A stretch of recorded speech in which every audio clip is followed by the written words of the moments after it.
Bonjour peuple de Dieu, notre sujet d'aujourd'hui, Dieu veut passer par toi, es-tu prêt? Nous allons lire dans les livres d'Exode, le chapitre 3,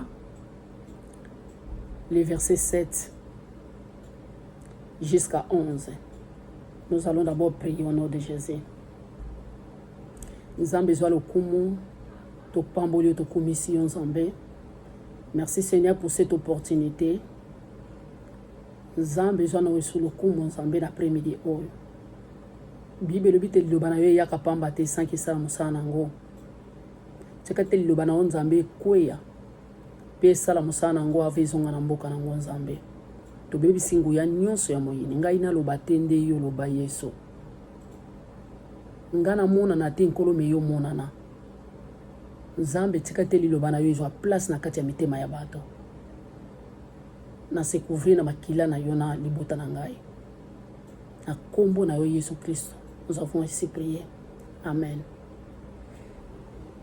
Totangi na mukanda na Exode, le chapitre 3, les versets 7 jusqu'à 11. Nous lisons au nom de Jésus.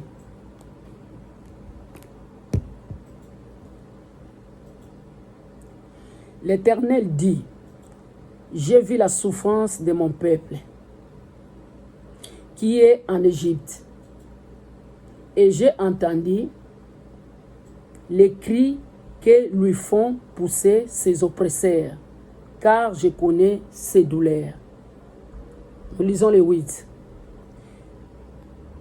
Je suis descendu pour te délivrer de la main des Égyptiens et pour les faire monter de ce pays dans un bon et vaste pays, dans un pays où coule le lait et le miel, dans les lieux qu'habitent les Cananéens, les Hétiens, les Amoréens, les Pérésiens, les Éviens et les Gibésiens. Totangina 9. Voici les cris d'Israël sont venus jusqu'à moi. Et je vis l'oppression que leur font souffrir les Égyptiens. Awa Nzambe atindi Moïse na mission. Na 7 alobi, l'Éternel a moni souffrance ya peuple na ye. Wanezali na verset 7. Que Nzambe a moni souffrance ya peuple na ye, atindaki Moïse na mission. Moïse baninga mina ngai azwaki mission et mission na ye atosaki yango pe asalelaki yango. Et pe akomaki na destination bisika Nzambe atindaki ye. Ma sœur, mon frère, quand Dieu donne la vision, il donne la provision aussi.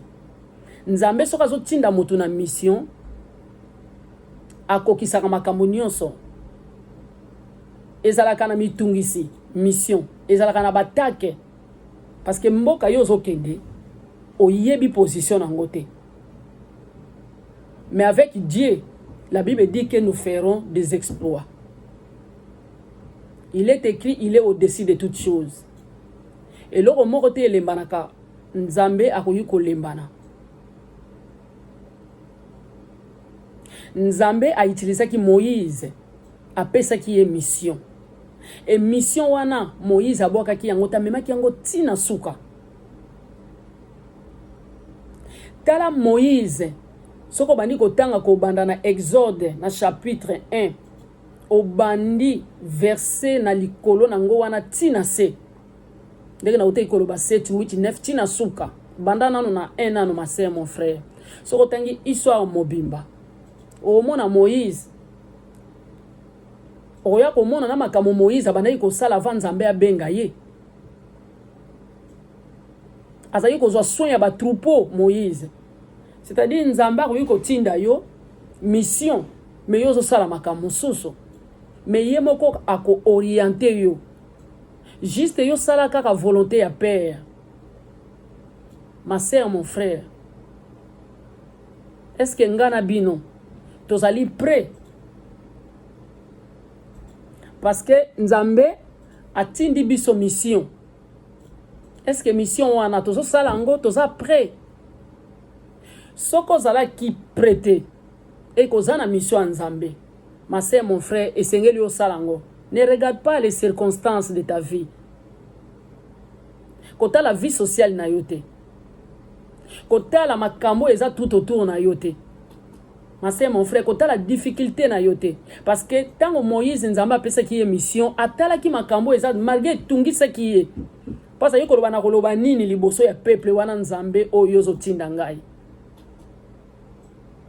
Andima ki kokende. Mais ça qui facile te pona ye. Tala mutoloko la pharaon. Batindo ya di meton yo okendo ko libérer bato baza pembeni ya Mobutu. Quand on s'agit kalana président wana et que yé président wana kuto ayebite n'importe quel président ayebite mais yo ke libérer bato baza na mboka wana place ya zali. Et ça qui facile pona Moïse te. Il est écrit avec Jésus-Christ le roi des rois. Tout est facile avec lui. Ce qui m'a kambozo salango yo moko ekozala difficile. Mais ce qui est associé nzambe, ce qui nzambe azo tambusa yo ekozala facile. C'est juste d'obéir à ses ordres. Ne to mona ka ba soldat ba militaire ba tosaka ba général mibeko ba zopesa bango. Et à combien plus forte mona na nzambe ce qui yo zo tosa mibeko ya nkolo ya zo tindo et yé moko azo diriger yo. Réussite ma sœur, mon frère ezali. Moi je crois que tout l'anda exemple ya Moïse ba pesa qui est mission. Mais mission wana boya ki yango te zala ki kilo pasi parce que totangi na mukana na exode ko bandeli e bandeli ya chapitre wana kino na suka. Totangi ba verset wana nyonso soko tangi yango ma sœur, mon frère eza vraiment kilo et pesa ki makambo ya faire sortir bana Israël na komema bango na désert ti komema bango na terre promise là où coule le miel. Tala bitumba bazwa ki tala ba combat. Regarde les Égyptiens comment bazayi kolanda bango. Ma sœur, mon frère, est-ce que mission o nzamba pesa yo osala kayango? Ce qui osala kango te ma sœur, mon frère, prends courage. Sala yango. Il est écrit, Dieu n'est pas une personne. Il est derrière sa parole pour accomplir. Et sa parole reste oui et amen. Moïse a joué mission à Kendeki na ngoti na suka. Est-ce que ma sœur, mon frère, yo zwa mission ya nzambe okenda na ngoti na suka kotala ba réalité te ya mokili kotala te bato baza pembeni na yo ba réaction na bango kotala te yaya na yo na ndako mwana papa wa boti yo mama yaya na yo kotala ba réaction na bango te po ba koyipe ko décourager yo ba ko yebiso ke mission wana yo zwi yango est-ce que yo kokoka. Soki nzambe aponi moto pona makambo na ye nga na benga ngo les affaires de mon père côté ya sango malamu na benga ngo banda kala na zaka mwana muke côté ya na babalabala ti awa na poto na terre kana ba train bisika nyonso na benga ngo c'est les affaires de mon père.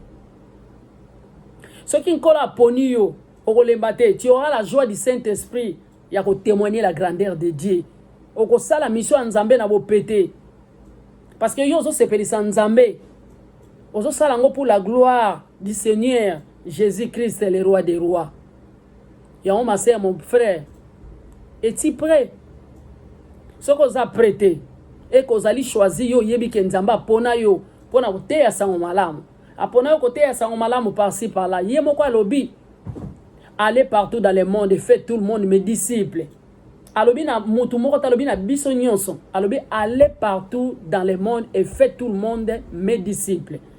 Ma sœur, mon frère, ce qui vous a dit côté otika zongela parce que nzambe mutatinda yo.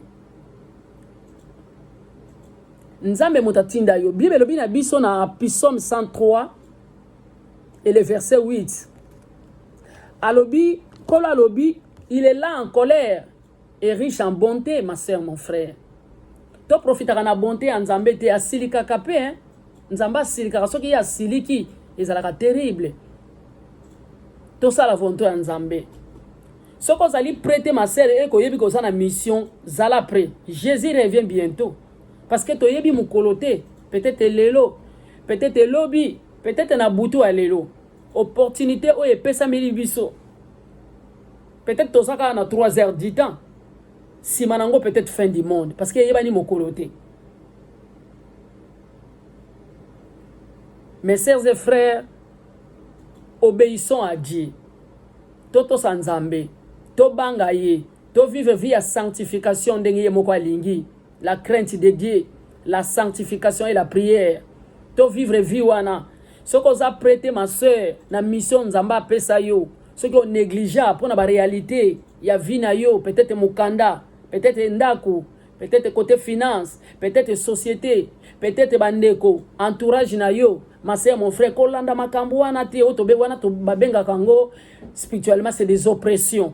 Kolanda wana te ezotungisa o ma sœur. Yo tala croix là où Jésus a vaincu le monde. Landa mission o nzamba pesi yo. Kotala gauche à droite te. Tala liboso, kotala rétroviseur te yo continue ka kendaka. Et okokoma na destination lokola Moïse ayokaki asala ki atiaki en pratique et Moïse Jésus-Christ est le roi des rois à Longisakiye. Peuple Israël est comme qui na destination là où coule le lait et le miel. Ma sœur, mon frère, peut-être ça na mutumoro quelque part. Nzamba linga utiliser yo pour nanzela na yo ya kangolama. Nanzela na yo ya bika. Nanzela na yo azwa lobiko. Nanzela na yo ya comprendre que masumu eza mabe. Yo oboya koteya.